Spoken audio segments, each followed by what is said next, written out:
He was transferring the spirit of the fighter to me. He was transferring the spirit of the fighter to me. Sometimes you need to feel the pain and sting of defeat to activate the real passion and purpose that God predestined inside of you. God says in Jeremiah, I know the plans I have for you. Plans to prosper you and not to harm you. Plans to give you hope and a future. When you at this day, when you have reached the hilltop and you are deciding on next jobs, next steps, careers, further education, you would rather find purpose than a job or a career. Purpose crosses disciplines.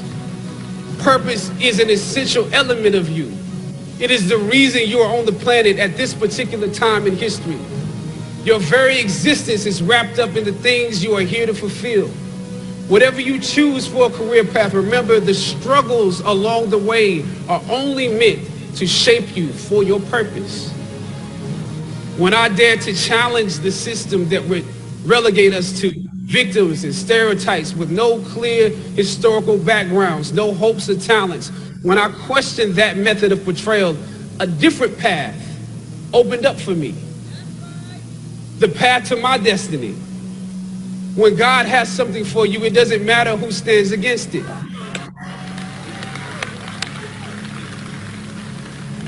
God will move someone that's holding you back away from a door and put someone there who will open it for you. If it's meant for you,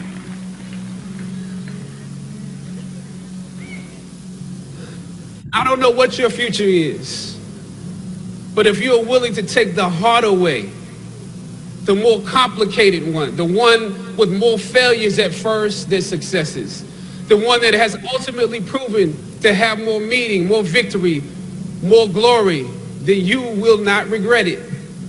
The light of new realization shines on you today.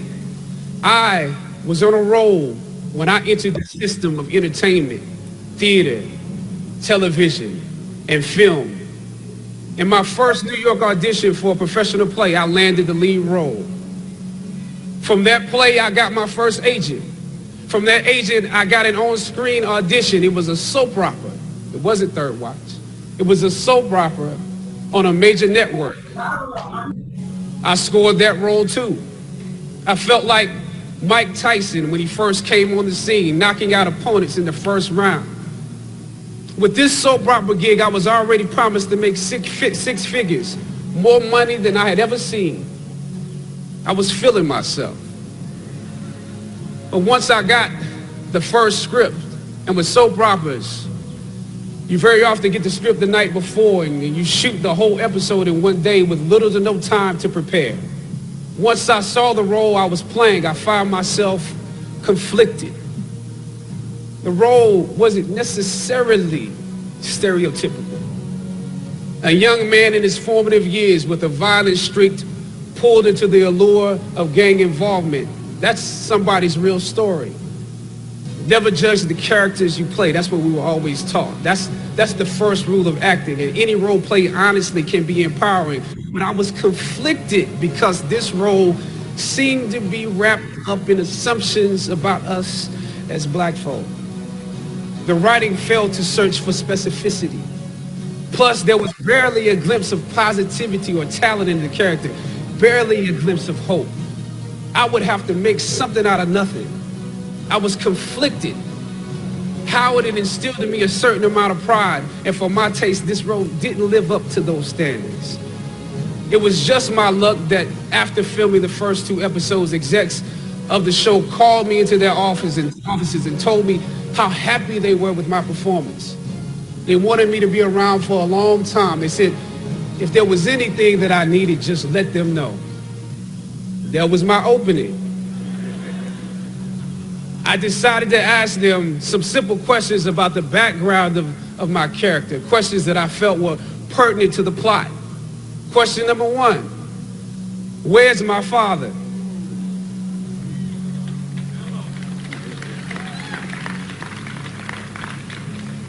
The exec answered, well, he left when you were younger.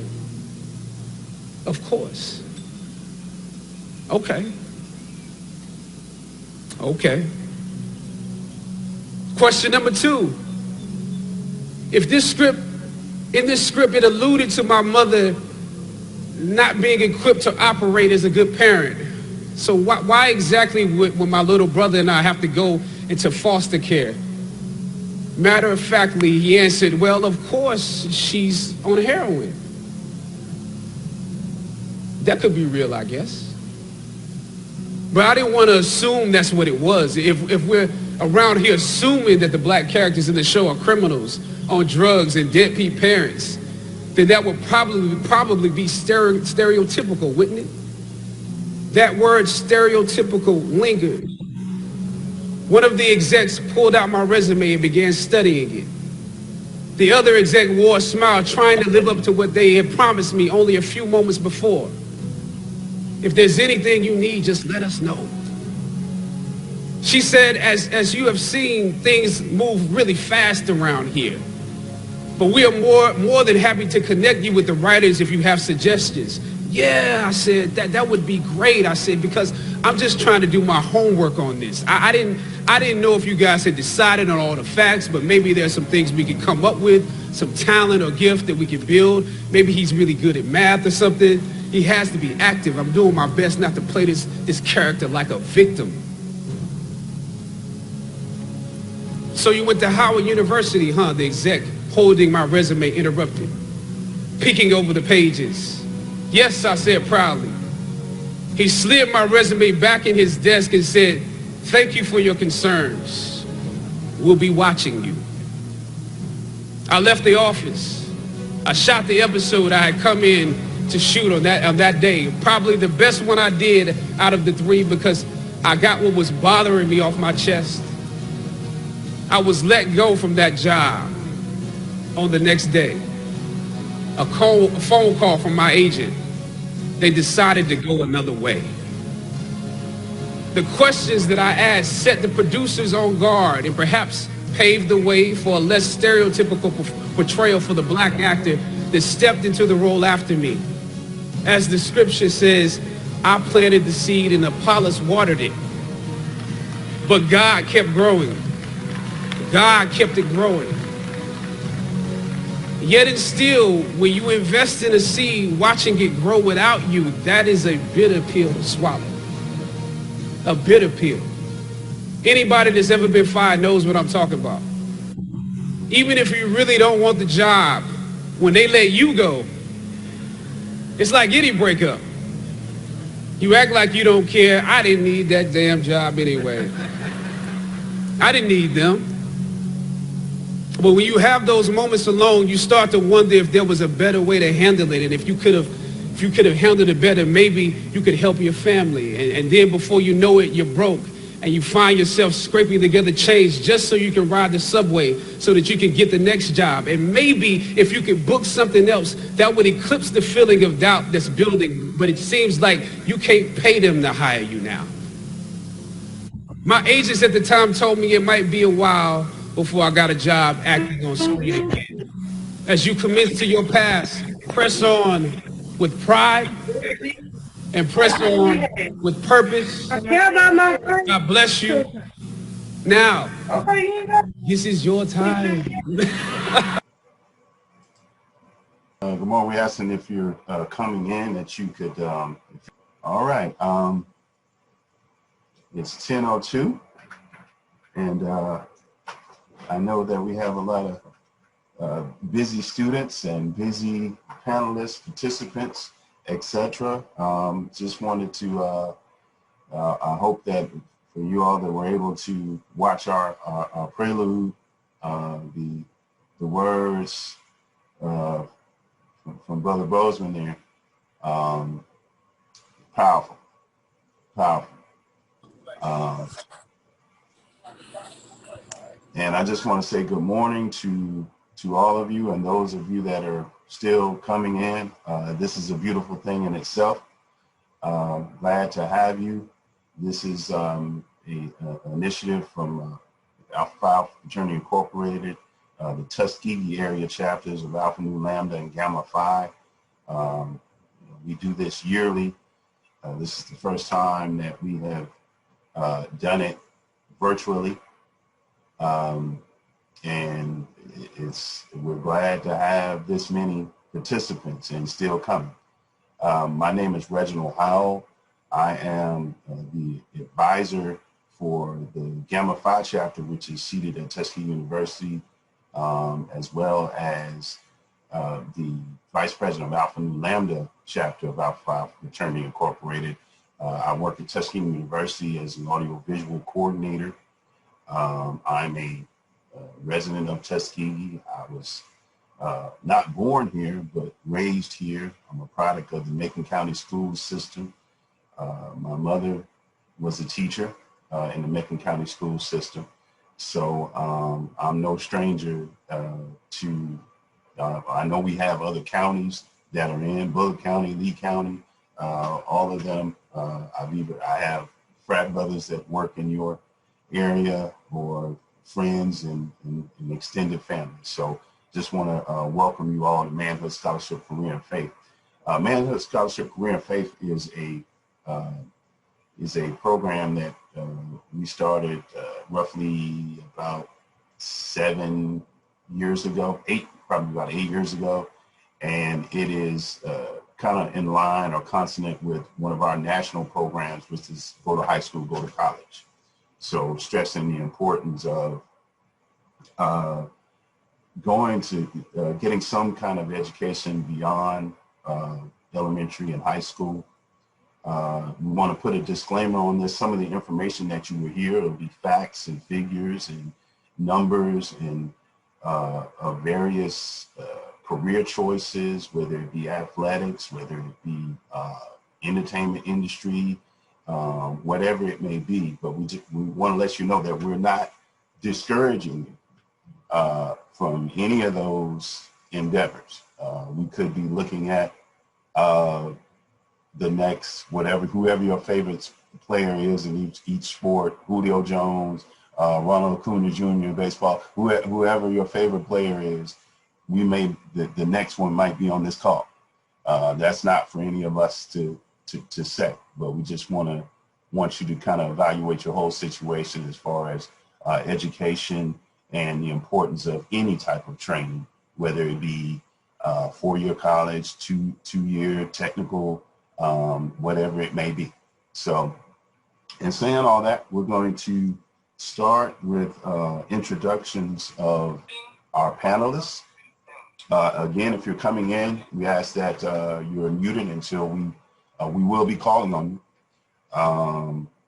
I think by now, Brother Sullen would be sending you information as far as being able to kind of answer some questions for us and your information, etc. So first, we're going to start with Isaiah Walker. Brother Walker is a graduating senior in electrical engineering at Tuskegee University. He's the former 2019-2020 NAACP president, former Tuskegee Mr. United Negro College Fund, founder of Each One Teach One community mentorship program. He's a member of Alpha Phi Fraternity Incorporated Gamma Phi chapter. And I just want you to welcome Brother Isaiah Walker, our first panelist. Next, we have Coach Reginald Hollins. Coach Hollins is set to enter his 5th season as the head coach of Tuskegee University baseball after he served 6 seasons as an assistant coach. During his first year, he led the Golden Tigers to 24 wins, marking their highest win total since 1999. Hollins earned a Bachelor of Science degree in Business Administration from Tuskegee University in 2010. Prior to that, coming to college and playing baseball at Tuskegee, he was a graduate of Benjamin E. Mays High School in Atlanta, Georgia. During his time as a player, he was a standout pitcher and infielder for the Golden Tigers. He led the team in total batting average, hitting .364 and 170 and 107 plate appearances. Recently, head coach Hollins developed fundraising campaigns and partnerships with the Atlanta Braves and Coca-Cola United after the field on the campus of Tuskegee University was condemned because of its conditions. Washington Field, and during that time, it caused the baseball team to have to play games in Montgomery for extensive time. But during that time in which he raised the funds, Washington Field Renovation Project, he received $200,000 in donations for the project. Final touches include Atlanta Braves gifting a full weather protectant field tarp, a 2020 John Deere Gator for field upkeep, and a brand new LED scoreboard from Coca-Cola United. Coach Hollins is not only an active philanthropist, but he's a mentor and role model on and off the field. So that's our second panelist, Coach Reginald Hollins. Next, we go to Frankie Moten, born and raised in Talladega, Alabama. He's a 2015 graduate of Tuskegee University in accounting, a member of Alpha Phi Alpha Fraternity Incorporated. He's now an accountant for the Atlanta Braves. Brother Moten also has, as I call him, a young king. How old is he, Brother Moten?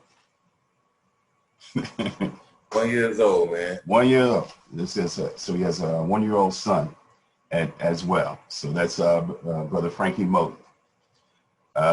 Next, we have Reverend Jonathan L. Pemberton. He's a native of Richmond, Virginia. He's a pastor at Greenwood Missionary Baptist Church here in Tuskegee, which is my church.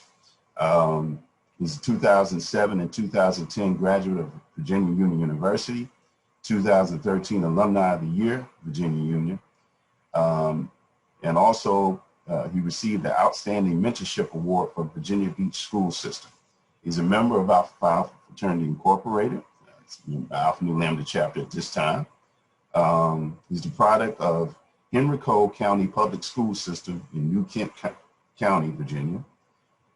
He earned his Bachelor of Arts degree in Religion and Philosophy from Virginia Union in 2006, a Master of Divinity degree from Samuel DeWitt Proctor School of Theology at Virginia Union University in May 2010. He is married to his loving wife, Erika, and he has a young queen named Issa, who is 2 months now. 2 months old. So that's our final panelist, Reverend Jonathan L. Pemberton. So I want to thank you, gentlemen, for taking your time out to be a part of Manhood Scholarship, Career, and Faith. All right.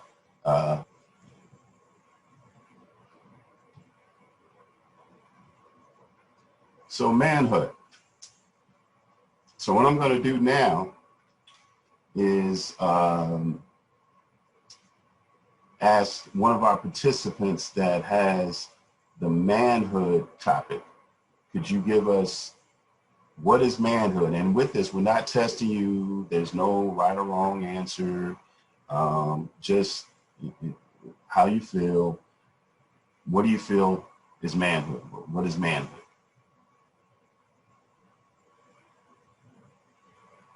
Anybody can jump out there. Anybody can jump out there. This is Coach Hollins, Tuskegee.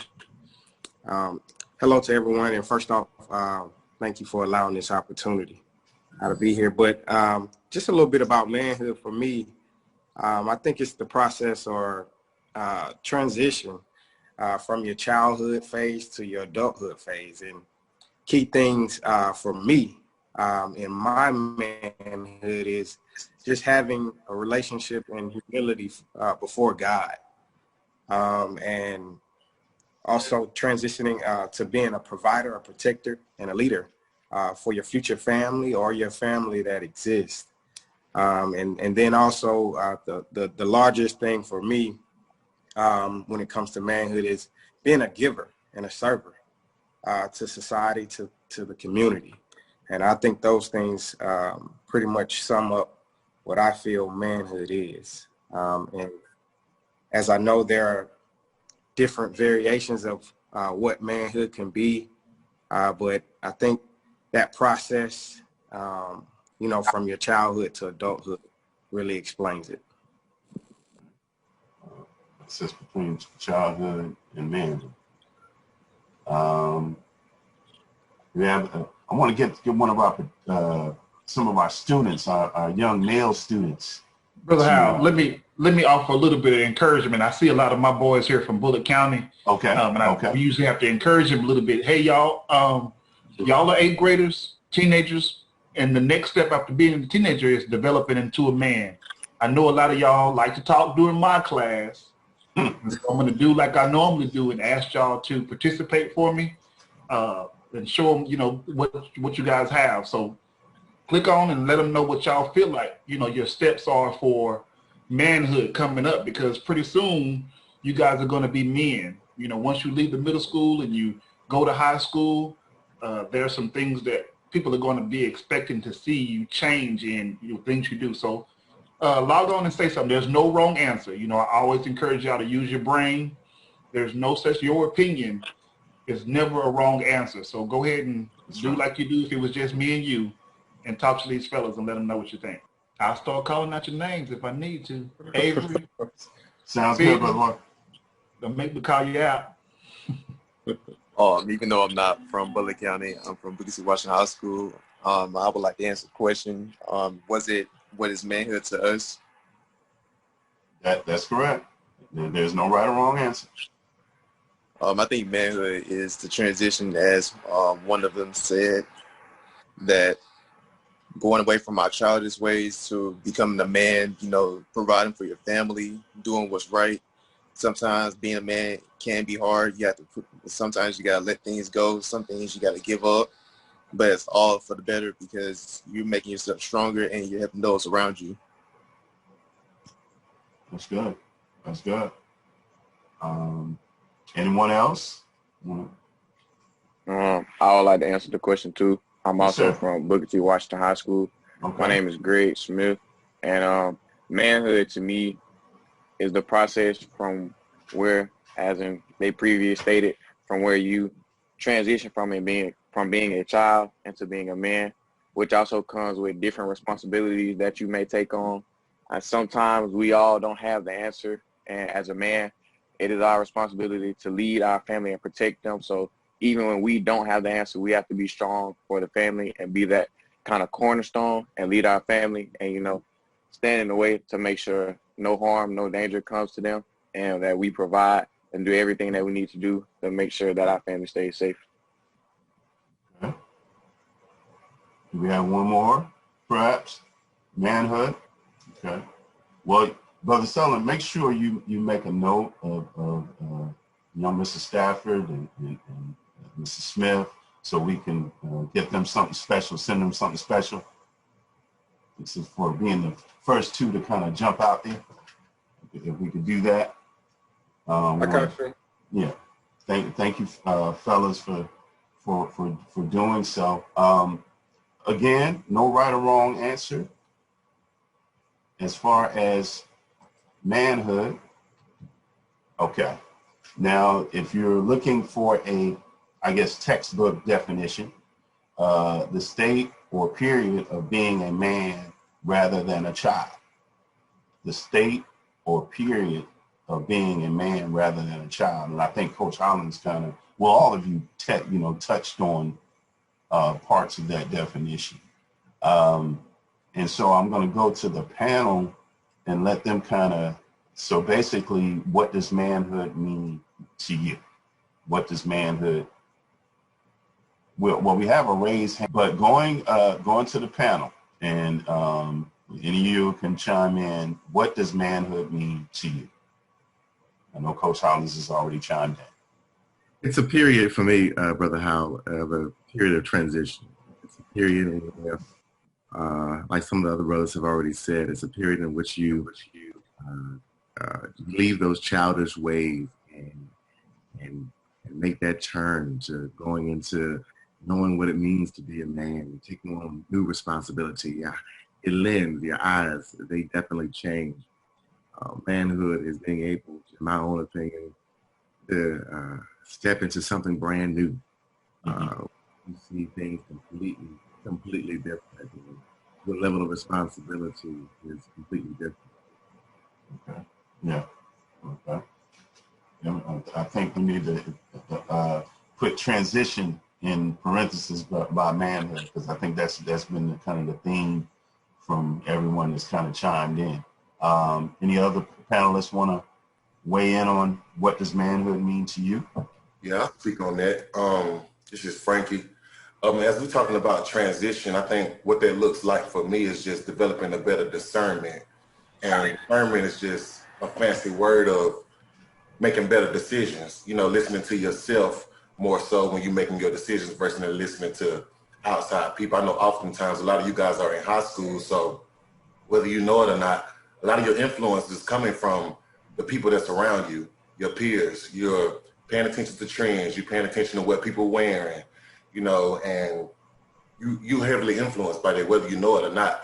And I think as you kind of go off, when you get ready to graduate high school, whether it be college or anywhere, you start kind of learning more about yourself and start making more decisions based off of how you feel, rather than making decisions based off of the people and your surroundings. So I think that's, as we kind of talking about transition, that's one thing that just kind of popped out to me, just kind of developing your own discernment to make your own decisions. I like to chime in on that as well. Yes, sir. Speaking on the same space of transition, this is Isaiah Walker. I feel like manhood is that transition, but it's also the decision space of it. So the fact that every decision that you make is no longer about you, but it's going to affect everybody around you. When you're in your home, when you have your wife, when you have your life ahead of you, everybody's going to look to you when things go wrong. So regardless of if you have the answer or not, it's going to be on you. So you got to be very strong. You have to be very wise and use the spirit of discernment to make the best decision that's not only going to benefit you, but everybody around you. And you can only do that by already right now at this time getting in the habit of making better decisions and yielding to God to help you make those decisions. So that's what I think manhood is. Okay. Well, basically, I think everything is tied together. You know, because I'm making notes for myself. You know, as far as transition, decisions. I heard one of the young men talk about, you know, kind of having to give things up. You know, kind of going from childish ways into manhood. And so pretty much everything that was said, I mean, again, there was no right or wrong answer. I think manhood embodies all those things. Scholarship. So does anyone have the word scholarship as far as our students? Any school, Bullock County, BTW, I think we've got an Auburn, Lee County in here. Scholarship. What is scholarship? We have something in the chat. Okay. And who do we have coming in the chat? Armani Hooks, he stated that a scholarship is a grant or payment made to support a student's education awarded on the basis of academic or other achievement. Okay. Anyone else in scholarship? Which is in that facet, that is a correct answer. That is a type of scholarship. Anyone else? Since we started to use the chat as well. Okay. Well, what we'll do. Can I try? Okay. What we got? I'm saying more of the academic morals of a student. The academic morals of a student. Okay. Yes, sir. Uh-huh. I believe I have an answer. Go ahead.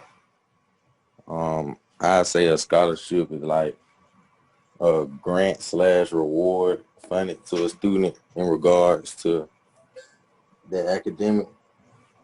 Okay. It can be monetary or resources, anything. Okay. Good. Okay. Well, I mean, those answers are correct. I heard grant, reward, can be financial, can be just support. All those things are correct. Trying to get my slides to advance. Oh, oops. Okay. Here we go. In 2008, in his speech in Selma, Alabama, President Barack Obama stated that we need to instill a sense in our young children that there is nothing to be ashamed about in educational achievement. I don't know who taught them that reading and writing and conjugating your verbs was something white. According to an article by Janelle Few in the Savannah Morning News, by the time they reach high school, census statistics show that 42% of all African American boys have failed an entire grade at least once. Just 18% of all black men ages 20 to 21 are enrolled in college, according to the census. And the U.S. Department of Education reports that only 34% of the black students who earn bachelor's degrees are male. For more than 2 generations, black men have been leaving black men behind. They outnumber them in both undergraduate and graduate school and go on to outpace them in the professional world. Black men, in contrast, go on to have the highest unemployment rates of any ethnic group. 1 in 4 do prison time, nearly half never marry, leaving 43% of black women to run households alone. How do we get to this state, and how do we reverse this trend? So I'm going to go to the panel to kind of weigh in on their thoughts. We'll start from any end. I'll start. It's some interesting facts, by the way. But to answer the question, how do we get to this state? I think, all right, so when we're thinking about, I guess, me personally, I'm 28. So when we're thinking about our dads and our grandparents, I think education, I'm not going to say it necessarily wasn't a priority for them, but a bigger priority for them was providing. So they were more so focused on working, you know, to support their families financially, you know, and I don't think that maybe back then the direct correlation between getting an education and providing wasn't as nearly, you know, put together as they are now. Whereas now, you know, when we're taught, you go to school, you know, you do well in school, you get a good job, you're able to provide in your family. Well, back then, they didn't really have that luxury of, hey, you get to go to school and do it. Like, no, they had to go work, you know, and get it done. So I think that's kind of how we got to this state where education hasn't necessarily been a priority for a lot of black males. They rather just work. You'll even see now a lot of kids coming out of high school, a lot of black dudes coming out of high school, they'd rather just run and go work in the factory so they can immediately start putting some money in their pocket. Because, you know, a lot of black people do grow up in poverty. So you do see a lot of young dudes helping their moms pay bills and, you know, having that urgency of not being able to go to school but have to immediately start contributing. So I think that's how we got there. How we reverse this trend is to teach our brothers that educating yourself allows you to provide. And that education for me is deeper, I guess, than school. It's just educating yourself on how money works, educating yourself on how the market works, educating yourself on different legal ways to make money. So when we talk about scholarship, it's deeper than just, you know, going to school and being a good scholar. It's about being a lifelong learner so you can continue to contribute to your family and find new ways to contribute so we can break these type of trends. That's good. Any of our other panelists want to weigh in on that? Yeah, I like to chime in. Isaiah Walker again. I think that Frankie hit very well as to how or why we are in the state that we're in.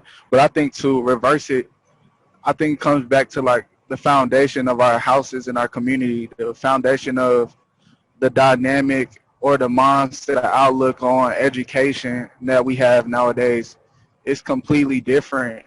It's not as encouraged as it should be. I think that we have to begin with our community and be able to understand. Brother Walker, I think you're breaking up a little bit. Education is what's going to be the key to get you to. Education is going to be the key to get you to where you need to be. So you can have all the money in the world if you don't have the right education to making for you and everything that's going on with you, it defeats the purpose. So education keeps the versatility to be able to do everything you need to. Okay. Okay. Any of our other panelists want to weigh in on that as far as how do we reverse this trend? Okay. Okay. Moving on to career. Anyone have the career topic as far as our students? If you would like to let us know, what is career? You said, what is career? Yes. Your career is what you plan to do for your whole life. You know, you can have a job, but a job is temporary, but the career is what you have for the rest of your whole life. That's what you're going to build off of. That's where you plan to live your life. Some people enjoy their careers, some people hate their careers, but those careers are what you need in your life to be able to support your family, support your needs, pay bills. That's what people use sometimes to basically live off of their careers, because jobs can happen anytime.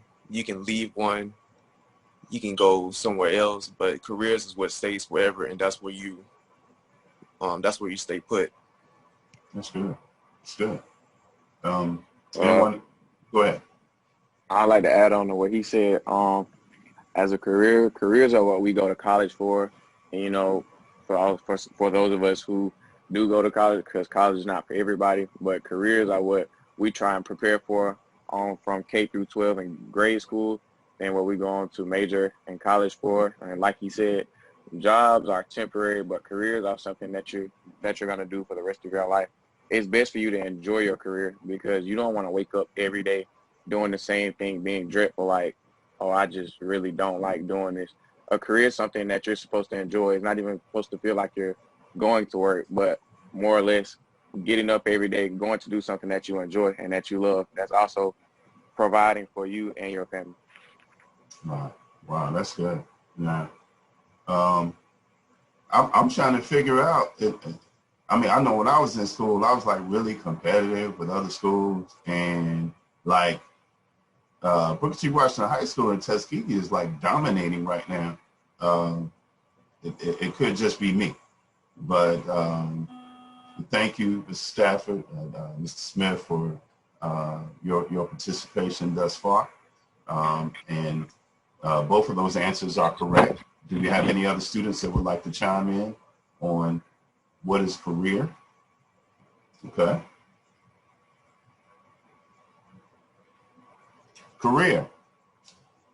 In their research on Black manhood, psychologist Richard Majors and sociologist Janet Messini-Bilson found that Black men focus on entertainment and sports because those are areas where they are known for outperforming everyone else.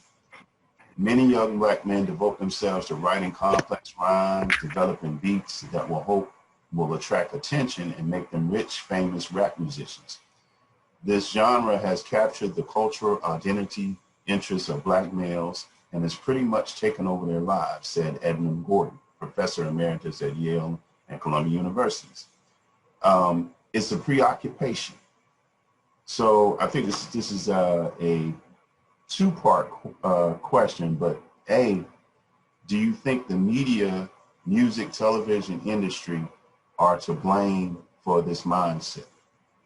So is media, music, television, are they to blame for this total preoccupation with entertainment only? And I'll let any other panel weigh in on it. Can I answer that? Oh, okay, go ahead, sir. I would blame the media / television about 50%, but I would also blame like just ourselves, honestly, the other 50%, because a lot of Black men, like coming up, I want to say they put like sports and stuff as a priority growing up instead of education. So like when it's time to leave high school, a lot of people think about sports and going into the entertainment business, instead of thinking more about more realistic jobs and careers they can actually be successful in. Okay. Okay. 50-50. Anyone else? Any of our panelists want to chime in? I want to answer also. Okay. I think it is the media, because that's really where the platform is that all these rappers and entertainers actually decide to show where the music is, and they give a platform for it, and it expands it so that way everyone sees it. And then you have young impressionable people who are like, oh, I want to do this since everybody's doing this, and they think it's easy. But then when you get to the actual facts and statistics, that really not many of them are just going to be able to blow up like how some of these other rappers do. Then you're stuck with kids who don't have a job, kids who don't go to college, those who can't provide for their family because they didn't go to college, they didn't get a job, they didn't do anything. They want to focus all on music, and that was what their whole sole purpose that they thought in life was going to be. But when it turns out that they actually couldn't do it, then they're stuck. Okay. Before you move on, I'd like to add something in. I don't think that is necessarily because of the media, but more so it's advertised that us black males or black people in general, that we're not smart enough or we don't have the qualities that it requires to get jobs like, mechanical engineers or software engineers or doctors and lawyers and everything like that. So I guess that we take it upon ourselves to settle for being athletes and entertainers because we feel like, oh, we're not qualified enough to have this job, or, if it comes down to a runoff between me and this next person, then I'm not better than they are to have this job just because I look like this and they look like that. But that's what the world advertises for us. So eventually, if you see something enough, you just start to believe it, because why stand out? It's easier to be a follower than to be a leader. All right. Coach, you got something to say? Can I add one more? Man. Wait a minute. Go ahead, buddy. Go ahead. When I said I would put the other 50% of the blame on ourselves, I was really saying like not ourselves, but our influences around us, because growing up, we don't have a lot of people saying put your education first. Is most of the time we think put sports and entertainment first instead of putting our education first. So we don't really have nothing to fall back on or plan B. Okay. Coach, you want to? Yeah, I wanted to first applaud these young men for their remarks. I think they made some heavyweight, remarks right there. For real. And that's very impressive. Because if we could get most of our youth to thinking in that direction, I think we could definitely make a change and definitely change the influence of what's being seen as success. Because I do think, the media plays a role in showing us, limiting us to these ways that we can be successful: music, entertainment, sports. As the guy said, that's what they see. That's what's attractive. This is the mindset that it produces for our youth. But if we have more platforms that are acknowledged, such as, what we're doing right now, the education that we're providing, and the voices that we're allowing to be heard, I think we could change the narrative of, what's successful and pushing more education, academic realms. So I just wanted to really applaud the young men, because I think that was tough to follow behind because they hit everything on the head, just to be honest. So well stated, guys. Well stated. Very well. Very well. Any of the other panelists want to weigh in on it? I'd like to say something. Okay. Go ahead. I can't really blame the media or sports people, because it's the mindset of the individual that determines where they want to go. But really, we have that mindset because of racism. The white men, they won't let us get high paying jobs because they still on white supremacy. They still got white supremacist thoughts in their mind. And they trying to keep the black face low and keep the white face high because that's how it used to be in like around times when slavery and segregation was still big. And then nowadays, like parents, they tell their kids to like play sports and stuff, and that's really another reason why I can't blame the media or sports people. Wow. Yeah, I'm with Coach. I want to commend you guys for definitely your participation, and you got me taking notes myself.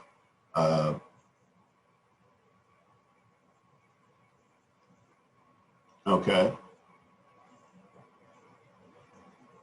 So we're moving to part B of this, and we've already kind of started in on it, but here's some of the facts.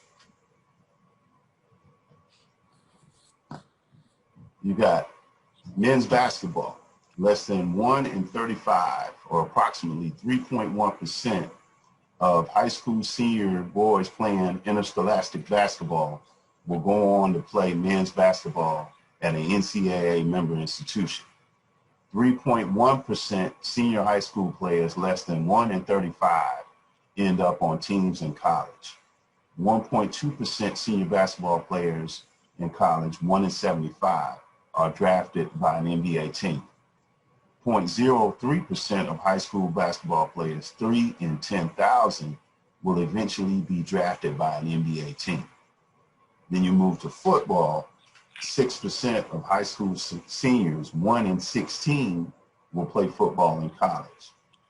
1.7% of senior football players in college, 1 in 50, will get drafted by an NFL team. 8 in 10,000, or 0.8% of high school senior boys playing interscholastic football, will eventually be drafted by an NFL team. Then you're also looking at baseball. NCAA senior players drafted by a Major League Baseball team, less than 11 in 100, or 10.5% high school seniors play eventually are drafted by a Major League Baseball team. 1 in 200 drafted baseball players almost go to a minor league team. So basically, how do we translate these numbers to our youth and instill the importance of education and a life beyond athletics? And I think we started kind of going that way. Some of the young brothers started kind of weighing in on that. But I want to go, well, Coach Hollins, I'll go to you first as a head baseball coach and an HBCU grad, and you got all the ingredients. What is your take? Well, just to go a little bit further in depth, from a baseball perspective, it even gets a little bit more difficult because when you go into the African-American ball player, yeah, it's even less. You're looking at maybe 7.7%, being drafted and having opportunity. And it even gets a smaller amount at the college level. So really just being realistic from an early standpoint, I think in our homes and in our communities where we're coaching is going to really set our guys up to, I heard one of the students say, have a plan B. Sometimes having a plan B is looked at as, it's frowned upon.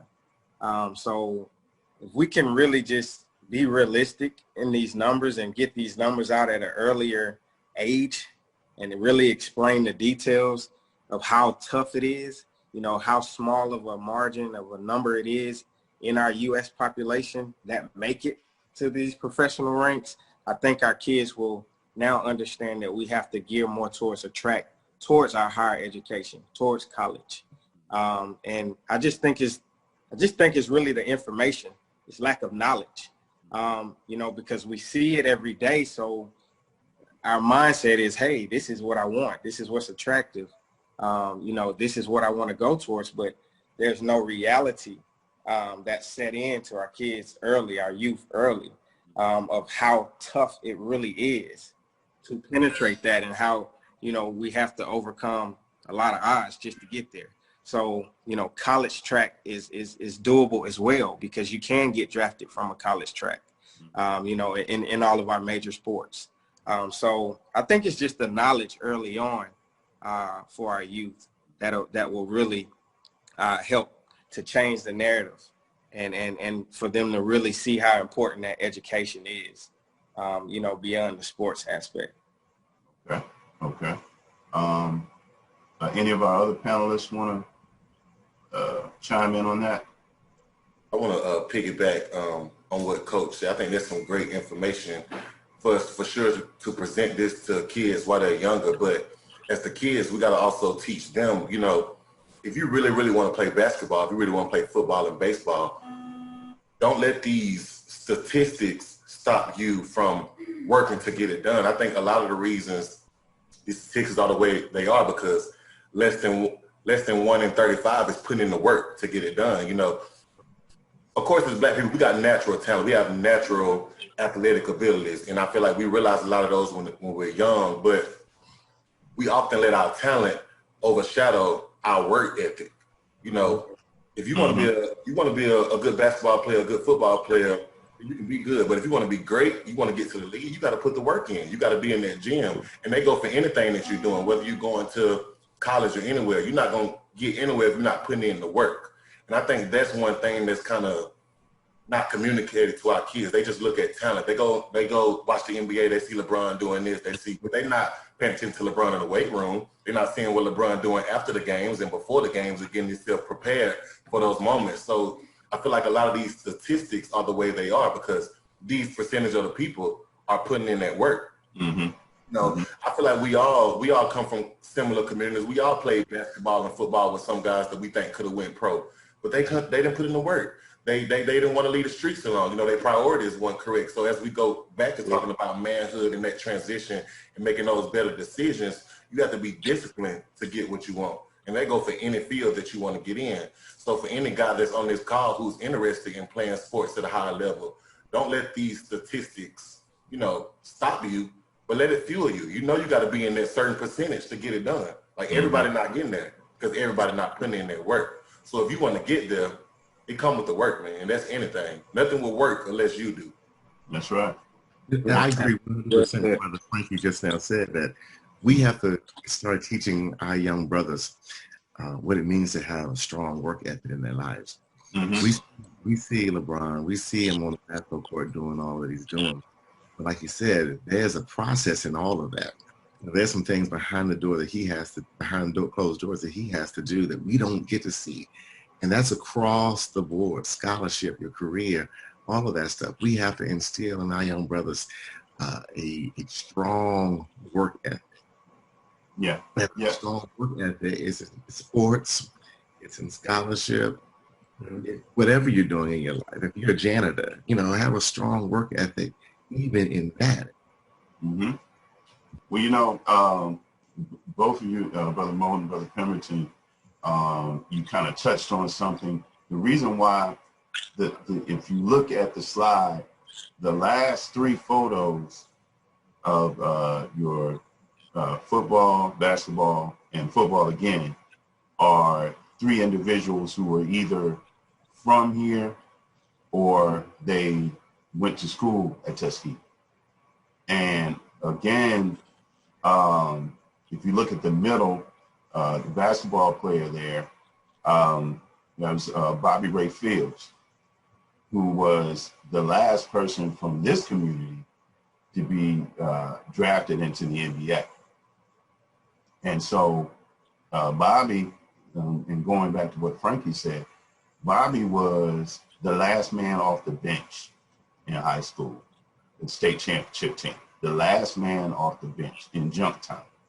We had some 6'10s, we had some 7-footers on that team, folks who jump out the gym, and some of the people they're either doing nothing or you don't remember. He was the only one on that squad to go to the NBA. You want to know why? Because of what Brother Moten said. His work ethic was phenomenal. He left here. His parents dad took a job down in Baton Rouge, so worked at Southern University, and he played at Southern. And he set a record for 3-pointers in the NCAA tournament against Duke. And so his work ethic was just almost legendary. And he was, one of my best friends. He was killed in a car accident in 2001. But he just worked harder than everybody. And that goes back to just, what Frankie was saying.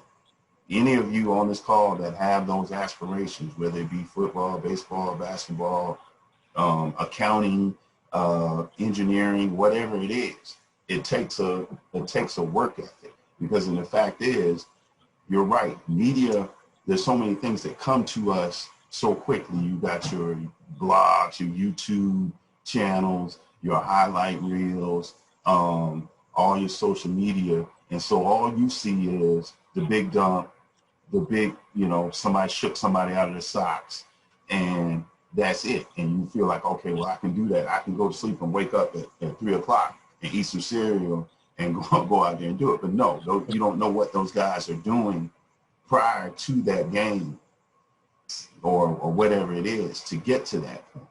But it doesn't happen just off, watching highlight reels. They're in the gym. If you're an engineer and that's what you want to do, there's hours of study, hours of sleepless nights and projects, all those things. So it takes that work. That's the big thing in this. Go ahead, Brother Son. I want to bring up something. One component that people don't really think about when it comes to athletics is there is a big component in scholarship in athletics and studying. Like Brother Howell said, there is a reason why Kobe can shake people out of their shoes. He studies. When he has an opponent in front of him, he already knows the kind of defense he plays, the defensive schemes they're going to throw at him. You have to study for whatever you do. So even in athletics, yes, you go out there and you work out and you get in shape, but you have to, it's a very big mental component. You can be very talented in athletic, but if the coach gives you a play and you can't go out there and implement the play or change the play when the other team reads the play, you have to have some kind of comprehension when you're playing sports. You know what I mean? So everything that you do, like they say, you have to study for it. You know what I mean? When you working out is just, that's not enough. You have to work out smart. You know what I mean? I've known guys who are like really talented and they didn't work out smart. They didn't stretch. They overdid it and they missed the whole season. So no matter what you do, you have to really study your craft. You have to work hard mentally and physically. Anyone else want to chime in on this topic as far as how do we translate these numbers and importance of education in lieu of athletics, or, well, as Brother Solomon says, not in lieu, but you're still under scholarship even though you're looking at sports. Anyone else want to chime in? Brother Howell. Yeah, yes. Good evening. Good morning, everyone. I'm Brother Glenn Person. I just want to speak on one thing. One thing that really came to my attention was there was a show on ABC called Scandal, and so I remember the scene was between Kerry Washington and I think his name is Morton, last name is Rowan, and so Olivia and Rowan are in this air hangar, and so the dad goes, "What did I always say to you? You have to work twice as hard to get half of what they have," and that rings true even to this day. It rings true back then, and it rings true even now. We're always as African Americans, we'll always have a strike against us, being the color of our skin. So we have to shake the narrative to say we're going to work twice as hard. Going back to what the other brothers said, Meaning, yeah, we see the basketball players, the football players, but are we paying attention to what they're doing behind the scenes to get to where they are? And that's also on the education field. I always see this narrative of, oh, he's he's studying too much. Oh, and they always try to, do the negative. But I say to these young people, work against that narrative, because you never know who's watching. You never know who's going to be in your corner when you get to school and they see your work ethic now, because you always try. What you want to do is you want to set up your career path early so that you're not struggling in the end. So thank you. Well, I think that all goes to, that most of the time, if you have most teams, the team captain is not usually, and I know Coach Hollins can probably tell you, it's usually not your best player, the most athletic, the best player. If you're in basketball, the one that can jump out the gym, the one that can, shoot threes all day, or whatever sport you're in. It's usually that person that guy that has that work ethic, or he's really he's a hard worker, or he has that respect of the team. He's a great supporter. He's a great coach on and off the field. So it's usually that player. 9 times out of 10, if you look at most teams, even football, basketball, it's not always the best player. It's that person that people can look at and say, man, nobody works harder than, so-and-so. So I think that all goes back in line to what we're saying. Go ahead, Brother Walker. I think you muted yourself. I was saying that I would like to. Yeah, I got it now. So appreciate it. But so I would like to add that, like, we're really more versatile than we think, and a lot of times in our communities, it's natural that we use all our resources to the passions of sports and entertainment. But I think there's a lot of gifts to, just because, as well as the influences of our culture, to, like Brother Person said, be negative towards certain things or certain abilities or gifts that we have when it comes to the academics or education side. So I just wanted to add that small piece. Okay. You broke up a little bit in that, Brother Walker, but I think in essence, you're pretty much, we're saying that we are all these things. As Brother Moden says, we have athletic ability, we can play these sports, and but we're much more than that, and you have that power within you, whether it be academics, whether it's engineering, political science, law, medicine, what have you. I think the other thing is, I don't know if a lot of these guys, I know Puff Daddy is on the old school side at this point, but you probably still know him. But his work ethic, his mind, the way he studies and has studied is definitely legendary. Yes, he's a millionaire, billionaire, but it didn't happen by just him just waking up in the morning and saying, I'm going to be a billionaire. He rarely sleeps. I've known people that have worked with him. He would sleep on the edge of the bed, literally put his head down on the edge of the bed, sleep for about an hour and a half, and pop back up and say, let's get it. So that's the type of work ethic that I think everyone is talking about. And you can do all these things that are up here. So again, we're not saying that, as Brother Moten says, use this as fuel. We're not saying that you could never become any of these things up here, because it's not, we don't know. You may be the next one, and we'll be putting your picture up here. So, but moving on to faith. moving on to faith. So who does anyone have the faith topic? Any of our participants have the faith topic? What is faith? I didn't get the topic, but I can't answer it. Okay, Mr. Stabber.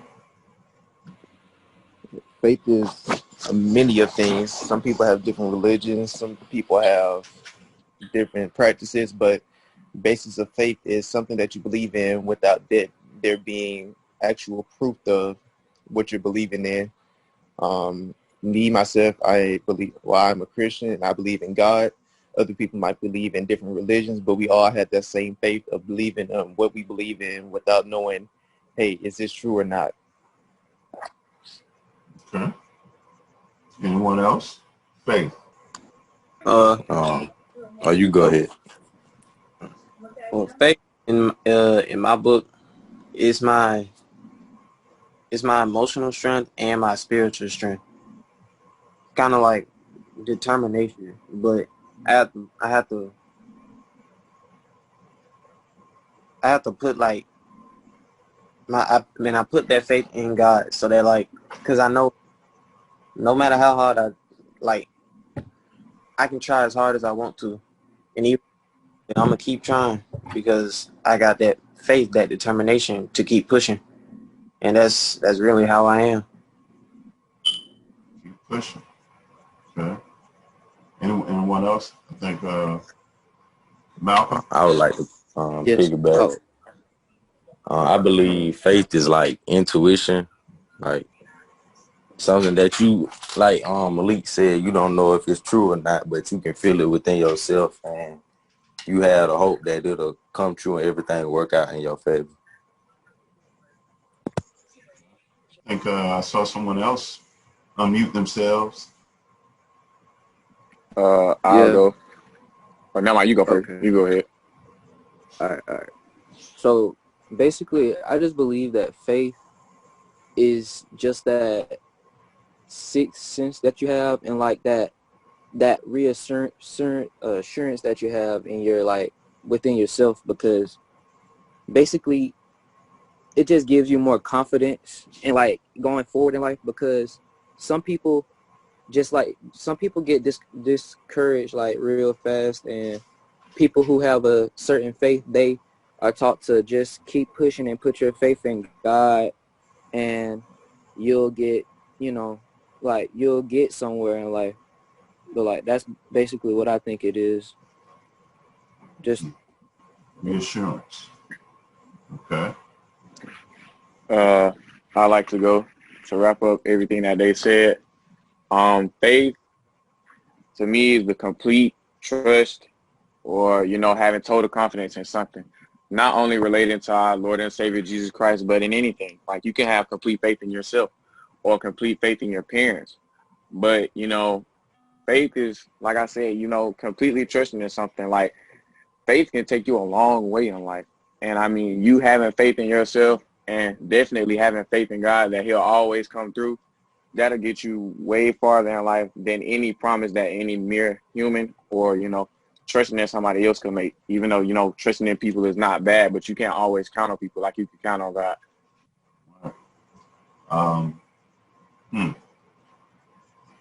Man, yeah, I'm with Coach Hollins. Y'all are these are heavyweight. This is but Coach Hollins, you want to chime in? Yeah, absolutely, man. Just like these young men said, I believe faith is trusting the unseen or the unknown. And that's the way I like to state it. But a piece I want to tie in with the trust and what we have in faith. The Bible says faith without work is dead. So along with that faith, it ties back into the things Frankie was saying, with that work ethic. We can have faith in something, but we also have to put the work along with it, and watch everything that we trust and believe in sprout and develop. So yeah, I just truly believe that it's that trust in what's unknown, unseen, and you just have to really take it into stride and understand that once you process everything and put that work in, along with that faith, things are gonna look up for you. Things are gonna happen. So that's a piece that I like to tell my boys. They have big faith in goals that they set, but along that daily journey, I like to remind them, hey, let's put that work in, right there with that faith. So we can pray, we can foresee these things happening, but as long as we're working with it, it will sprout and come true for us. So I just like to tell the guys on the call, along with that faith, make sure that work is hand in hand. And that goes back to what Frankie was saying, work ethic. So now, as we look at this and you're looking at the slide, so how do we use faith, and it all ties in to making career decisions? And then once you make those decisions, because what happens is you're going to hit some potholes, you're going to hit some deterrents, whether it be man-made or whether, it may be happen for people or it may come from situations. So what happens when the road gets rough during the journey of those decisions? And I know those who have been beyond high school and training and college and etc. know about the rough roads and the potholes and everything else. Anyone want to chime in on it, Pastor Pemberton? Yeah, sure, Reggie. It's things are always going to come up in your life. Whatever decisions you make in your life concerning your career, your personal life, your family life, there's always going to be some type of issues that come up. But one of my favorite scriptures that I try my best to live by every single day of my life, that I learned growing up with a single father, he's recited to me all the time, was Jeremiah 29:11. For I know the plans I have for you, declares the Lord, plans to prosper you and not to harm you. And everything that we go through in this thing that we call life, it's a learning opportunity. It's an opportunity to grow your faith in God and a trust in God. God knows I don't believe that I will be where I am today on my own ability. It is only by the faith and trust in God that I am where I am today. I remember getting the call to ministry 17, 18 years old, and persons were just saying, just preach, you don't have to go to school. You don't have to study, you don't have to learn anything like that. Just preach. If God's called you to preach, you just preach. But in the back of my mind, I knew that there was going to have to be some type of scholarship with preaching, even doing ministry. I spoke to a professor of mine on yesterday and told her that I was going to be on this panel. And to hear her scholarship talk about her speech to me yesterday about scholarship and how scholarship is so connected to everything that we do, our faith, our lives, our careers, everything that we do, because the reality is you want to learn more about it. And faith in God, you always want to learn more about God. Some of our Anglo brothers and sisters always say they want to know about God. In our faith, we always say, I want to know God. I want to know God, not about God, but I want to know God. I want to be in relationship with God, because that's the leading and the foundation of my whole entire life. We can't make it without our faith in God. And whatever your faith is, I think that should always be the leading principle of your life and everything that you do. Every decision that you make, your faith should always be at the forefront of everything. Christ, I'm a Christian, so Christ should be at the forefront of everything that I do, not me leading my faith. So my faith really does cut the path of this journey that we call life. And so things will come up, things will happen in life. But knowing that God has a plan for your life makes this thing so much easier. And once you realize that, you'll be successful, not by the world standards, but the standards in which God means to be successful. Well, Brother Moulton, you want to chime in on that? Yeah, man. I can talk on this area. I'll give a perfect example. My very first job out of Tuskegee, as Brother Howard mentioned before, I'm originally from Talladega, Alabama. My mom passed away in 2014, and I graduated Tuskegee in 2015. So I had a few job offers lined up where I could have moved off to Boston or New York or whatever. That's when I graduated school. But I wanted to come home for a little while because I needed to handle some business. My mom had left some property. It was just a lot of things that needed to be handled.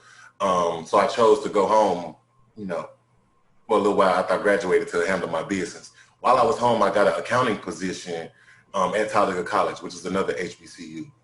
It was a great opportunity, great for me to get my feet wet. But after being there for a year and a half, I realized that it was no longer serving me professionally, or I had reached a point to where I was at a peak professionally and I wasn't going to get any more out of that job. So I left.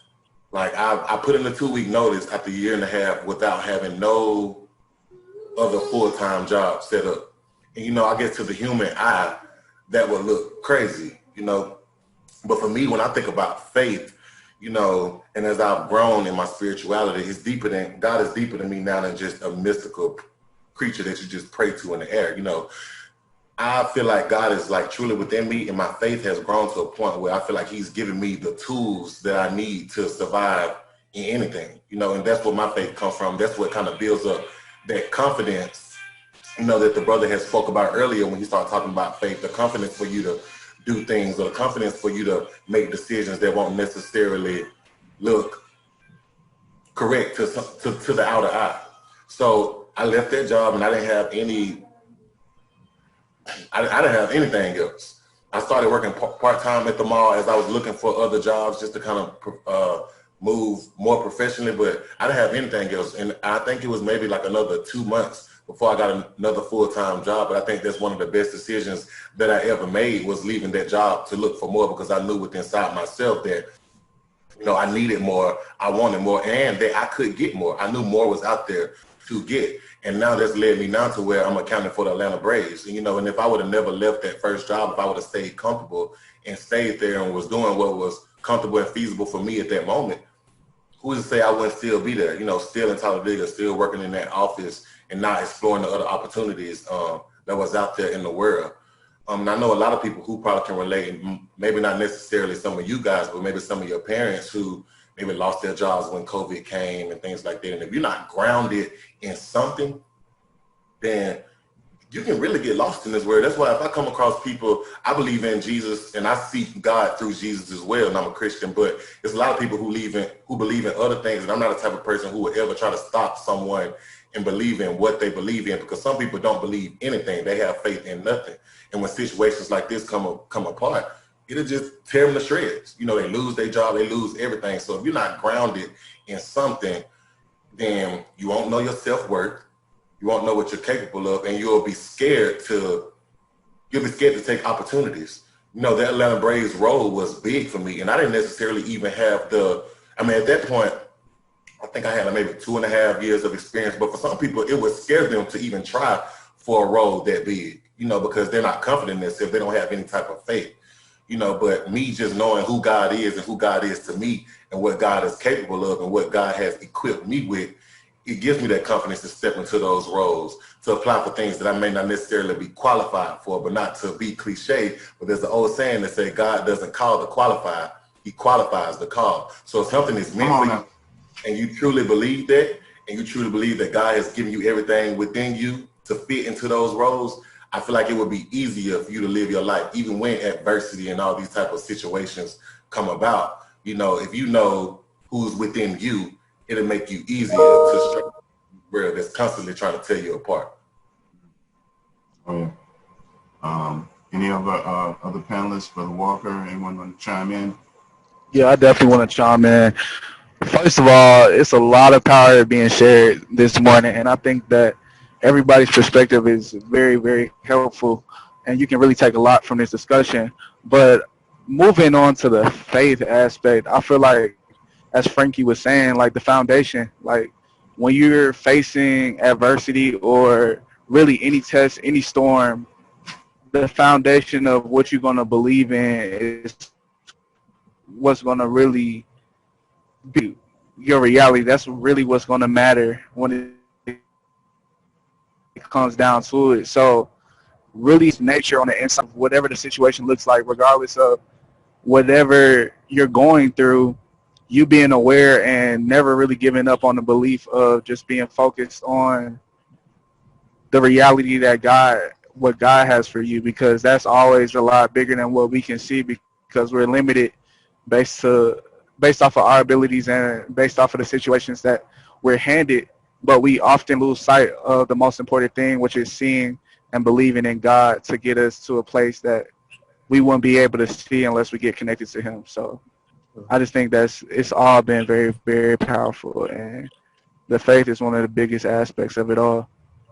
That's it.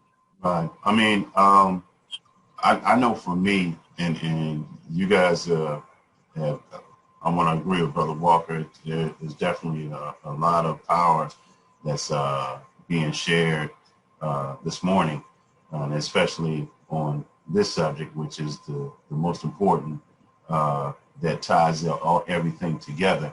But for me, I know if anyone that really, really knows me, it's like I'm a music person. You know, I DJ, I sing, I produce and write music, studio engineer. That's really how I got my job at Tuskegee. And I was a singer, had a singing group in college. And I've always written songs, and you just couldn't tell me that, my group, that we weren't going to get a deal, and we weren't going to travel the world, and we were going to be bigger than Boys to Men. And you just couldn't tell me that. But at the same time, as it was all going on, we had all the talent, all the connections, and all these things happen. But then, if anybody knows, just like I said, the music industry, there's false promises, it's political, and it's even worse now because, record labels don't have the power that they once had, as far as because of with downloading and all the other things, all the other platforms. So, but what I did was, and I was out of school for a while, because I was like, hey, I'm pursuing music. I'm going to get in and I'm going to be in Atlanta. I'm going to do this, I'm going to do that. But then, things didn't move, and my group members, we prayed together and matter of fact, one of them is a minister now, but things for whatever reason, just didn't, we were always on the edge. We auditioned for Keep Sweat. We got all the opportunities, and for whatever reason, he didn't feel us, so he signed Silk, and so, but it just kept going. So what I did was, I was like, hey, look, you know what? I got it for myself. I'm going back to school. I still want to produce. I still, I want to be, maybe I want to be an exec, so I went back to Tuskegee, changed my major to sales and marketing. And I was like, hey, if this music thing happens, then, I can own my own production company. I can own a label. I can know how to market, all these things. If it doesn't happen, I can also be in business administration. I got as Coach Holland said, plan B, or C. And so I went back to school. I finished, graduated because I said I had to do it for myself. I mean, I did it, I want my folks to be happy. I wanted them to be happy, but I did it for myself. And God has a plan for you. You have to, like it was said, you have to trust in the unseen. And I look at it now, during that time, I did the music, but that allowed me to no studio engineering, no AV, and so forth. And then I was able to get AV jobs. So I ended up getting a job at Tuskegee. And at the time, my dad had COPD, and his illness was getting progressively worse. So it gave me a chance to, this is God placing you there. Be there while he's getting progressively worse, to be close to the house, to be close to where my mom is, to be able to take care of them and be where they are. Then on campus, I end up, being an Alpha Phi Fraternity, I end up being an advisor, okay, which allows me, and for Alpha, for Royal Court, etc. So I'm able to work with young people, and I'm able to meet young brothers like Frank, and be a extended father for some that did not have not had one, and be able to touch lives that way.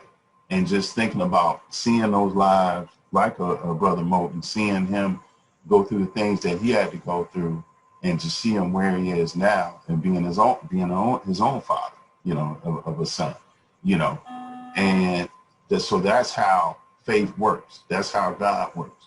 You go through a journey. You have to trust him that he is going to deliver. It might not always be the way that you see it, you know, but it's the way that God sees it, and the way he places you in situations and with people for a reason. And so I look at Frank and I think about it all the time, the places that, you know, the things that he's been through, and his journey, and me being there for some of those times where we've had our conversations or we've had our calls, and for him to go that path. So it was meant for me to be. It wasn't meant for me to travel the world and be on the videos like that. Now it may still happen. I'm still writing and producing. I still got, I'm still friends with a group, and we about to work on the album. But it was meant for it to happen the way that it happened, because that's how God works. And I just anyone else want to, before we kind of wrap up the Can I say a little something? Yes, sir. With everybody talking, and I just wanted to, I wasn't going to say anything, but I just want to give something, a little bit of a different perspective for anybody. A lot of you all have been talking, and your faith is already, so strong, that belief is so strong. And for me, it's never really been that way. Mm-hmm. And so I want you guys to understand that don't be discouraged by hearing how strong everybody's faith is. I didn't grow up in church. I didn't really grow up around a lot of religion, but my parents were religious people, and I had a praying mom. And, they tried to put us in church and, teach a little bit about God and all of that a little bit later on, but it just never really connected with me well. And that was even at one point at all that I had in my head no relationship with God at all. I'm just going to do my thing. I didn't need him all this time. It is what it is. And so little things just kind of started happening to where I want you guys to focus on and pay more attention. My parents did raise me to be a good person and be considerate and all these other things. And just like 3 instances of something that's happened throughout the course of my life. One time I had got really, really busy, just running around late, staying out at one point, and I was driving to work, and I fell asleep on the freeway. And when I fell asleep on the freeway, in Texas where I live, Texas has a lot of those real big bridges that go up and they curve and they come down and all that, and they have a lot of bridges with posts that you have to drive through. I fell asleep, y'all, and I rode a curved bridge and under a bridge with posts and didn't hit anything. I ended up running under a diesel, pushed my car into a box, got out with no scratch, went to work in 2 hours.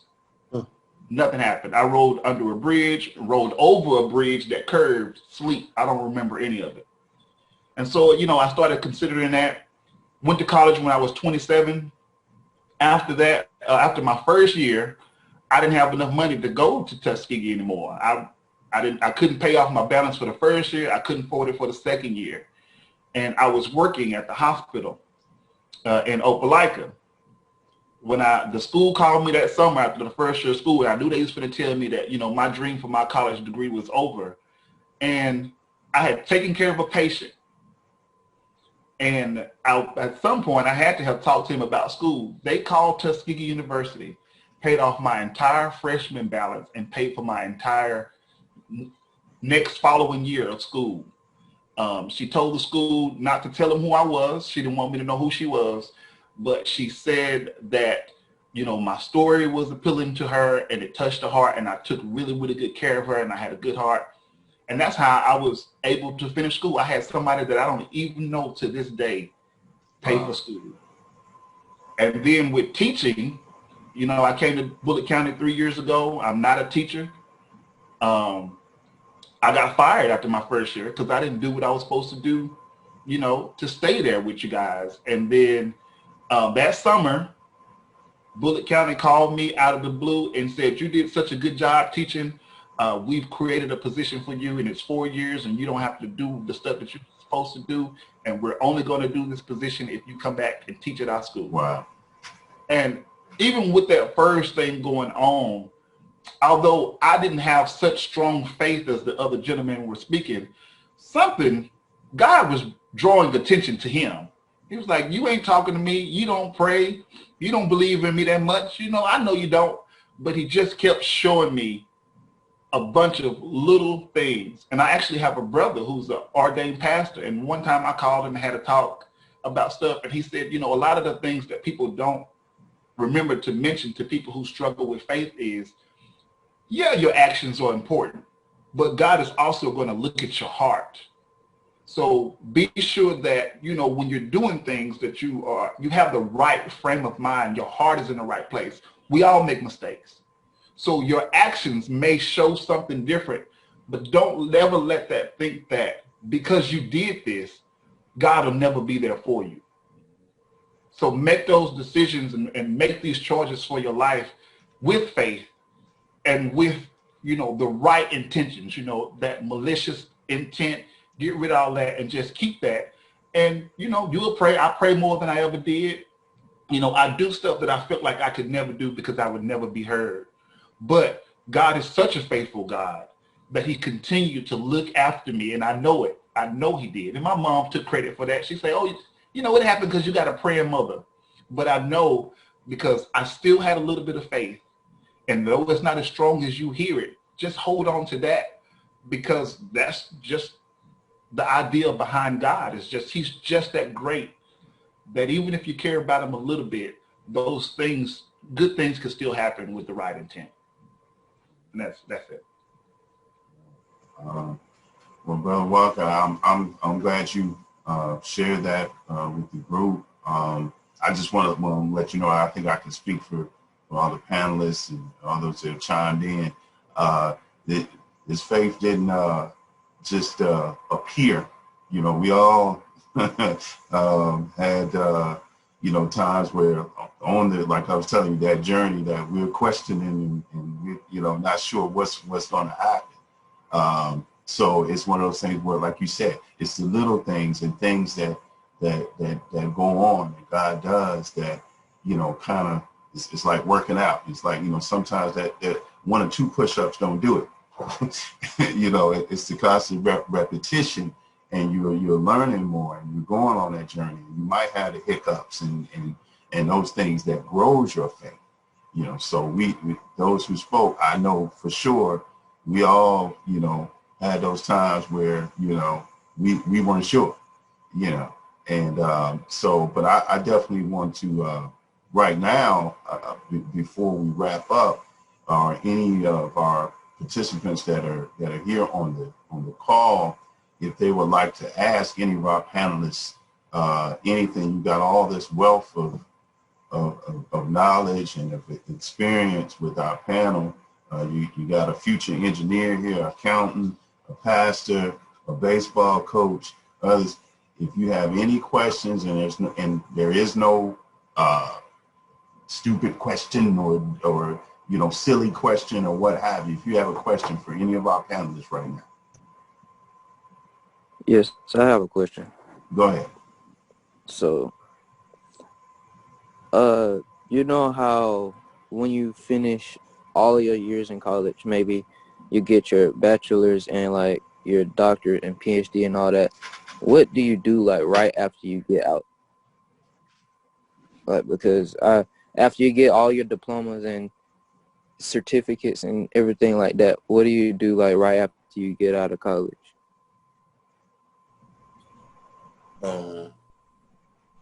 So I'll speak on that, I guess, a little bit. So if you're talking about like after you've already got a bachelor's, a master's, a doctorate, majority of the time you're gonna do some type of field work that's gonna kind of help you transition right into a job. If you're just talking about a bachelor's, I know there are internships that are usually available for a lot of students throughout the summer. And basically internships is like an opportunity for you to get on-job experience. Majority of the time is within your major. So for example, if you were an engineering major, there'll be opportunities for you in the summer to go work for engineering companies, which the goal is to get you trained and ultimately transition you into a job directly after school. And I think that's kind of the same at all levels of education, whereas you're getting your master's, you're going to be doing some type of field work that'll transition you over to a job, and the same with your doctorate. As you're getting your doctorate degree, you're going to be getting some type of in-the-field training, which is going to transition you, which is supposed to transition you into a full-time job in your field of study that you've chosen. That's my small take on it. Some other panelists may have, some additional points. Now, Frankie, well put. But I think to go even further, they're going to be career fairs. So you'll have opportunities where companies are going to come to a set location, whether it's on a university campus, whether it's in a community outreach department, but you'll have career fairs to actually showcase who you are, provide your bios, your resumes, and have one-on-one conversations with representatives that will come from all over the nation, in your specific field of concentration, whatever major that is. So just to go deeper, there will be opportunities for you to really showcase and show this company why you need that intern or why you deserve that intern to gain that experience, as Frankie said. So if you could, look for those opportunities, those career fairs. I'll definitely leave you guys my information because, Tuskegee has opportunities all the time. And I'm sure Mr. Howell, he could connect you to those opportunities as well as Frankie and the rest of the panelists. But I think it's just about getting around the right people who can help gear you towards those opportunities. And that way it's an easier transition once you get through your postgraduate programs. Well, but Walker's on the way to Tennessee, so I know his connection is a little unstable. But Brother Mo, do you want to say something else? Yeah, and also to be a bit of a realist, there are also situations where you can, go to school and do everything right and still not come out with a full-time job. That happens. So, as much as we encourage the education part, that work ethic still comes. It still comes because me personally, when I came out of, even though I did have some opportunities, I came out of college without a full-time position. So my transition wasn't necessarily smooth coming out of school, but that also went into me. I didn't take my academics as seriously as I should have at Tuskegee. And I prioritized some other things over my academics at times, which in return put me in that position where I didn't have a full-time thing coming directly out of school, so it's not necessarily going to be a cakewalk. You can do everything right and still be put in positions where you have to continuously work super, super, super hard to get what you want, So that just comes with preparing yourself, like Hollis said, like Coach Hollis said, preparing yourself, going to those career fairs, learning more about yourself, learning more about what you really, really want. Because you also see a situation where a lot of kids come out of school going right into a full-time position, and it's something that they hate because they never really got a chance to really analyze what it is that they really want to do. And of course, coming out of college, you're gonna take some roles that you don't necessarily like to learn more and grow more. But it's just important to soul search. So ceilings that other people create for you cannot necessarily be the ceiling for yourself. So it just comes with a lot of soul searching, man. And as you grow up, and as we talking about that manhood and that transition, that's a part of it. Just learning more about learning more about yourself and what works for you and what doesn't. Any other questions for our panel? I have a question. Yes, sir. So I just want to know how y'all kept yourselves motivated to pursue the positions that y'all have today? Motivated to pursue. Who wants to start first? Coach? Yeah, I don't mind starting. Mr. Butler, that's a great question. I just, as far as my journey, I had no dealings with really understanding that I was going to be into coaching. I had no idea. So I think that also ties back into tapping into your faith and relationship with God to see your purpose and your calling of where you should be. Because here I am. I thought I should be with some fancy production company as far as doing behind the scene camera work. I had a love for that. And I also had a passion to go to seek my professional career at baseball. But God had a bigger vision and purpose for me. And my senior year, I'll just go into this briefly. My senior year, I was approached by a former athletic director in the middle of the season, and he approached me with the job to coach. And I think that was really surreal, because I had never thought about coaching at the collegiate level, let alone getting right into the collegiate level, coming out of playing college ball. Most coaches don't get that opportunity until 10 years after field experience. So just to be honest, it was the faith for me. And it was the relationship that took place during my college years, my latter college years, that actually directed me to understand that I'm supposed to be, in the area and the realm of mentoring our youth, our guys that are transitioning into their manhood at the college level. So I think it was the faith for me, and just kind of hearing him and following and trusting his vision, because I had no idea, no experience of coaching. But once I got my feet wet and I got into it, I started to learn, I started to fail. He guided my path, and here I am today. Very successful at it, really touching lives, changing lives, providing opportunities, and it's just amazing. So I would have to say it goes back to my faith, man. I can't dance around the faith portion and the relationship that was built with God through my failures and through my struggles and through my hurdles.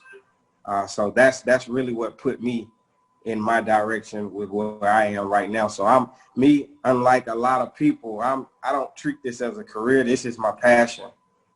This is my calling. So I'm pretty blessed to see that at this age, this young age of 34 years old, because most times you don't get to your purpose and your passion in life and at this age. So it was the faith for me, Mr. Butler. I think Mr. Moden wanted to chime in on this. Yes, sir. Well, I really appreciate it, and I thank you all for allowing me to speak to the brothers, Alpha Phi, Alpha Fraternity. I think you guys are an awesome bunch of men. I work with Mr. Walker at Bullitt County High School. I'm the science teacher there, and him and I, we kind of collaborate. So I really appreciate being here. I just want to say what motivated me as a teacher to get here. I actually have always, found things kind of to be sort of easy, but I'm finding teaching is something that is kind of like not easy. As there's a lot of preparation, a lot of actually watching my tone, my body language, how I interact with my students in order to create a classroom that's going to be conducive toward learning. So I had to learn that. With that being said, it has presented itself with many opportunities for me as well. I have been offered positions become a director of AmSty through some of my affiliates. But the only reason why I didn't accept that position was because my certification had not actually been approved by the state at this moment. So there's a process. But with that being said, I just want to say to all the young men on the panel, in life, you're going to have a lot of hurdles that we are all men who are jumping hurdles in life. And with that being said, you're going to have some hurdles that you find some are going to be easy to hurdle over, and some are going to be complicated. With that being said, you're going to fall. Sometimes you're going to have to try it again. But with that being said, always remember your attitude determines your aptitude. If you got a great attitude, people will actually work for you. If you got an ugly attitude, people don't want to be bothered with you. Simple as that. And with that being said, you can be the most smartest person in the world, but if you got a bad attitude, you will find it very hard to make it in this life. So watch your attitude and just, do what is right. If I can, before you go, Brother Sullivan, I just wanted to add, because I'm in a good area right now, so I just wanted to interject if I could. That's cool? Okay, perfect. I appreciate you, boss. But yeah, so for me, it's just like persistency, like just being like completely connected with my faith. Like when I got to college, I thought it was impossible to get to Tuskegee University because I didn't have the grades coming out of high school. When I got to Tuskegee and I was in my major, electrical engineering, the fact of me being able to get a job by the time I graduated looked just as impossible, just because I didn't have the resources that a lot of my peers had. So in my pursuit of the career fair, I didn't have the GPA to get the scholarships and the opportunities, or really put myself in the right positions to get the opportunities that I have gotten.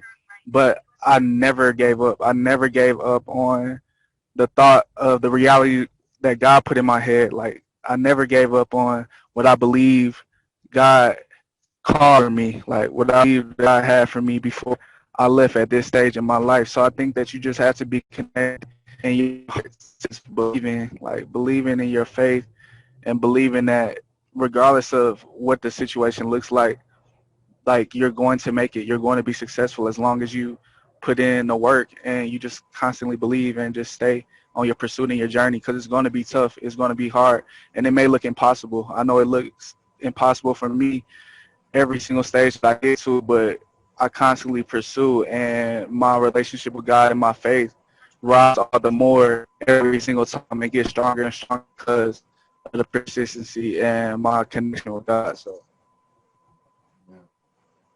Brother Solomon? So I want to speak to just motivation. I have learned that if it is something that you want to do, you will be motivated to do it. And I've learned that because my experiences. Went to college, played basketball, was pretty good, was a first SIC team at Fort Valley State University, small college, All-American nominee, like all these good things. And when it was time for me to graduate, I had the opportunity to try out for basketball overseas. And I remember I literally had a decision to make. Am I going to do graduate school orientation, or am I going to do basketball overseas? It was literally the same week. And I really had to do some really deep soul searching. And ultimately, I chose to go to school because I realized that, I wasn't motivated to play basketball. I literally only played basketball in college because I got a scholarship and it paid for school. And I practiced hard and played well because I didn't want to come off the bench. I wanted to play well, you know what I mean? But as for going to the NBA or anything like that, I never was like, ooh, that's something that I want to do. And that's the decision that I made. And to this day, I am glad I made that decision because I never have to get motivated to go to work because I work with young people, and that's what I love, and I love doing that. but I haven't picked up a basketball since MLK weekend last year when we had the Be Like King event. And I just want to just speak on that. Like, if it is something that you like to do, you will do it. You don't have to have nobody to kind of push you, to motivate you. From what I've learned, you're just going to end up like just doing it like naturally. And you know, a lot of times you will have to make like those really tough decisions and do some soul searching. And you know, that's just kind of like how I've learned about like motivation and what keeps me going forward. I truly do love what I do. I wake up like very excited to plan out the programs, to get ready, with preparing them, with seeing you guys, the youth faces when I go do the programs, seeing the light bulb come on over their head, providing them opportunities. All of those things are things that I love to do. And it has motivated me to continue my education so I could be in a better position to affect more youth. So I think it's very important that if you want to stay motivated with whatever that you're doing, it has to be something that you like doing.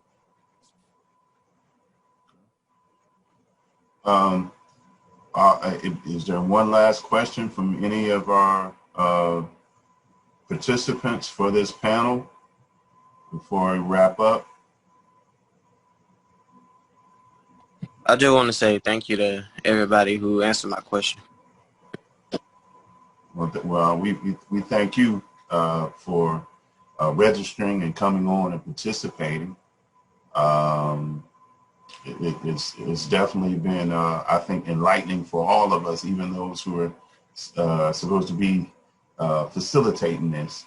Again, I want to thank all the panelists that took time out of their schedules to kind of be on and give their take on Manhood, Scholarship, Career, and Faith. I know I have my notes for myself out of this whole panel discussion. There are a lot of things that were shared today.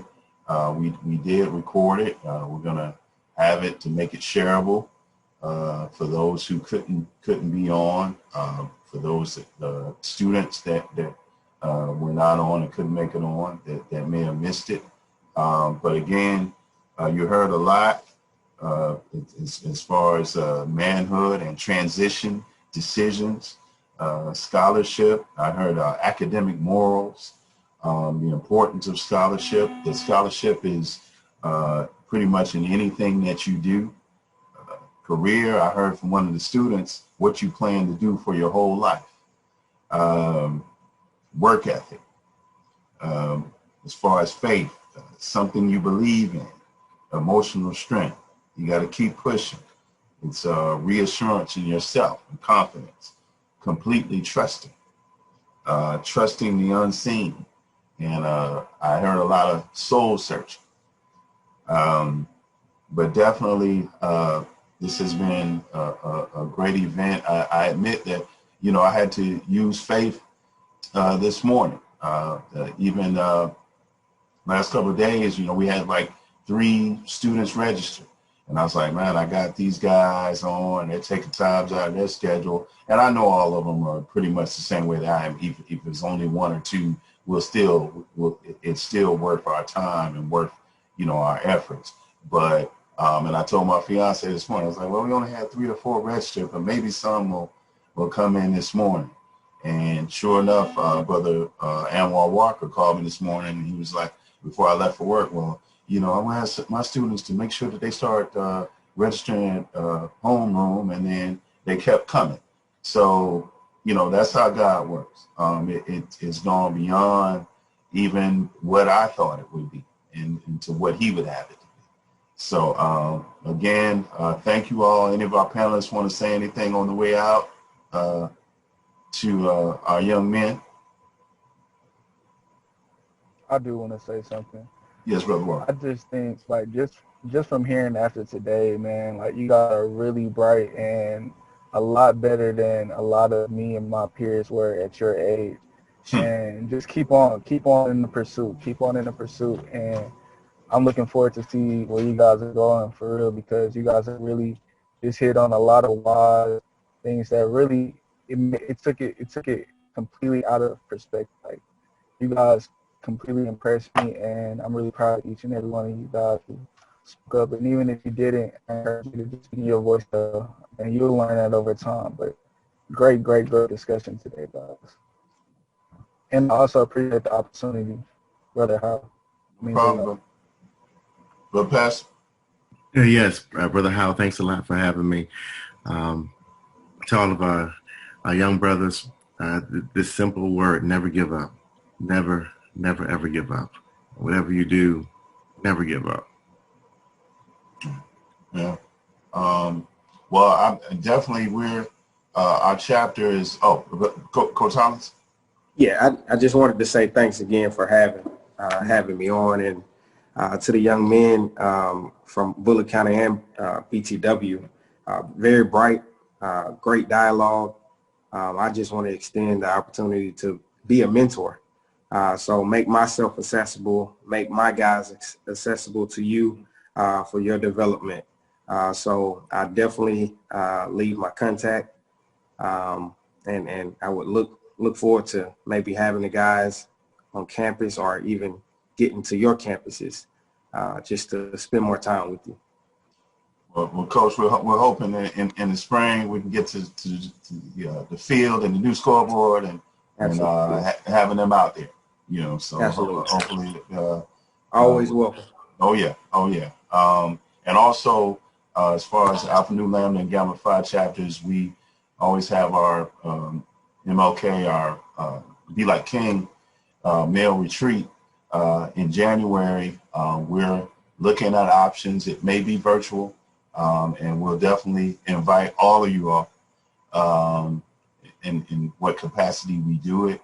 Some of you may have been there last year. It's always on the Saturday of going into the third Monday which is the Dr. King's holiday. And so we'll definitely have the information out there. Brother Walker will put it out there, Brother Sullen, and make sure that you know ahead of time. But again, we want to thank our panelists. Thank you for all the students that chimed in. Malcolm, you unmuted yourself. You want to say anything? Yeah, he has a question. I just had a question to like the panelists, if they had like go ahead any like scholarship opportunities, like could they email them to me or my principal at Booker T. Washington High School? Okay. We'll do. I'm sure Coach Hollins or any of us, whatever capacity you're looking at, we can get you the info. So not a problem. Absolutely. Mr. Howard. Yes. Can I ask a question? Go ahead. Like, when y'all get to college, do y'all have a nervous in y'all? Like, do y'all be nervous and shaky? We all get nervous and shaky. Absolutely. In college and beyond. I mean, that's it. Again, I think just like Brother Walker Anwar said, he was talking about everyone looks like they have strong faith, and it's just we all get tested. We all have our questions, like, where are we going now? So yes, I mean, I know I can answer. I know when I was in school, I went from high school to one day, and then the next thing I know, it seemed like a couple of hours, all of a sudden I'm around folks from New York and St. Paul, Minnesota, and because I really just been around family members, Tuskegee. My mom's from Georgia. I've been back to Georgia and back to Tuskegee, and I went to Maryland. And so it was like suddenly all my friends I used to hang with, all the people I felt comfortable with and so forth, well, they're going. They're going to DC, they're going to Tuscaloosa, wherever. So it seemed like one day I'm laughing and giggling with my boys and my friends. Next hour, I'm in a classroom with people I've never seen in my life in places that I never, So, to answer your question, I know from my perspective. Yeah. Mr. Moten? Yes, sir. Also, I want, you're going to make some mistakes in life, like when the brother said, For me, I actually started off in a career path. I had an allied health science degree. Then I went and got my MBA, and here it is. I'm a science teacher because I had so many science credit. So, you know, if there's a path for your life, you know, there's going to be a way that you're going to find your path and your calling in life. Long as, like I said, you watch that attitude, watch how you handle yourself, because, you know, like I said, you can be the most brilliant person in the world. You got a bad attitude. People are not going to want to be around you. So always remember that.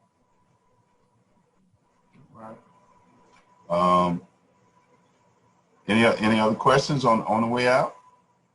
I also want to let all the people who are participating to look in the chat, and a lot of our panelists have provided their contact information. So if you need, if you have any questions, you can reach out to them there. I think Isaiah Walker has put his number down there. Brother Hollis has put his number. So those are some mentors in the community you can kind of reach out to for. And I'm getting ready to put mine. Getting ready to put mine. I'll probably be reaching out to y'all too, because I really try to get the kids from Bullitt County to come through Tuskegee, because believe it or not, with them only being a few miles away, there's a real big disconnect with Union Springs and Tuskegee with what, you know, we have to offer only a few miles away from them. And I think that because of the different reputations they believe, they miss out on opportunities close to home when sometimes we know realistically everybody can't get away. So if things start opening up, I did a field trip to the university last year and the kids loved it. So and I wanted to do sports like basketball games, baseball, try to get them there to something. So if we open up sometime this year, I'll definitely be reaching out to see if I can get my boys and, you know, some of my girls too, to come up to university to kind of, you know, be a part of some stuff. So y'all will be hearing from me if things start opening up.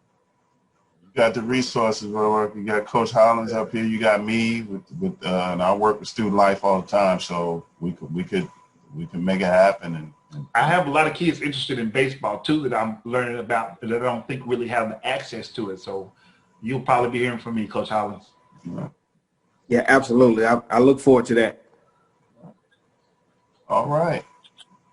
Well, again, it was great having everyone on, and just want everyone to stay safe and keep the faith, and he will lead you, and he will never leave you. And want everyone to have a great day, a great weekend. Be safe. God bless. Have a good day. You guys too.